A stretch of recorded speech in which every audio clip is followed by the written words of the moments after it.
Hi, my name is Tatiana and my channel is created by Lady T. And today I'm going to do a little bit of a follow-up to my January project, which was to make a cowl. And I'm going to show you how to block your crocheted items. So this does not only apply to the January project that I did with the cowl, but anything that you crochet, I'm going to show you the blocking method and how it's done. So stay tuned. Okay, so here's my project that I have. I put it on these blocking mats. I do have the description, the link to it in the description, so you can order one if you want to. They come 4 in a pack like this. These are called blocking mats, and what I do is I put a towel underneath it, because you also need a steamer. You can use an iron steamer, or you can get a specialty steamer like this and have that. Since I have that on my cutting table for my sewing projects, I do like to have a towel underneath. And then what you will need are these fork pins, and I do have the link to them in the description column. So these are the materials that you need to block, and then also your finished project. So what you want to do is you want to have the surface large enough to fill your whole project. So if you have a shawl, it's going to be larger. If you have a blanket, your surface is going to be larger, or you can just play around with it. But I just put more blocks if I need to. And sometimes if I have a really large project that I've crocheted, I do this on the floor.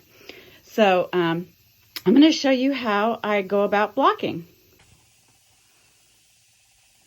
Okay, so here's my project, and what you want to do is, the reason why you want to block it, any of your crocheted items, is because while you're crocheting, everything you do sort of curls in. So what you want to do is push it out, and so you want to give it a nice stretch like this.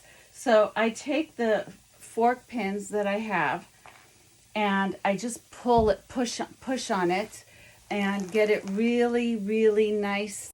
So I push on it. I take a little piece of the material and I just pull it out, and so you just want to keep pushing it out.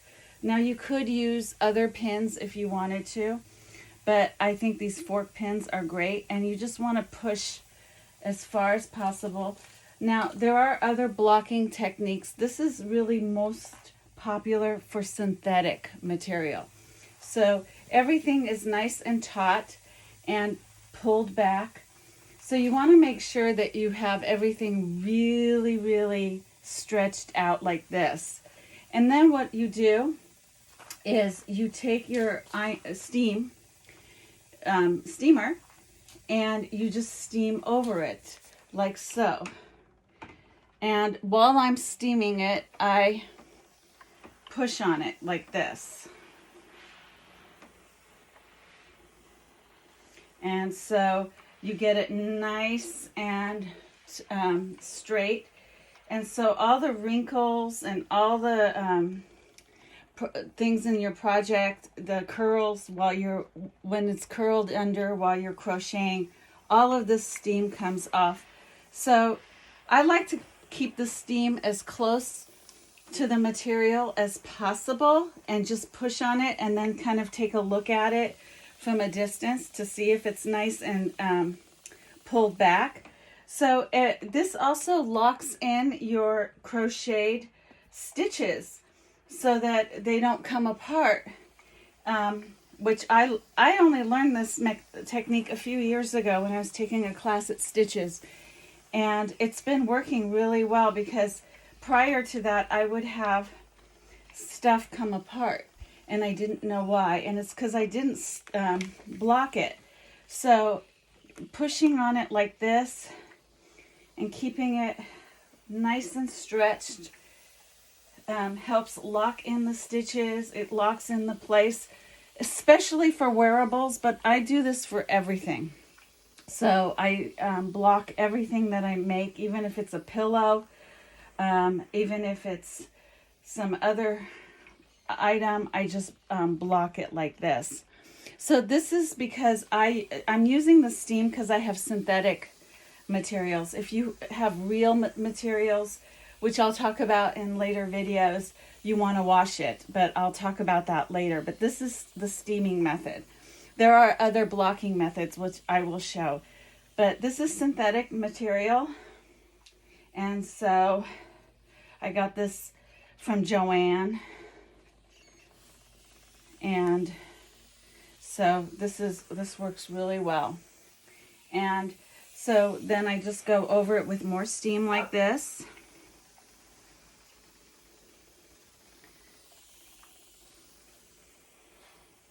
And you know, I have a button in here and I've left the button on while I'm blocking it, so it's okay.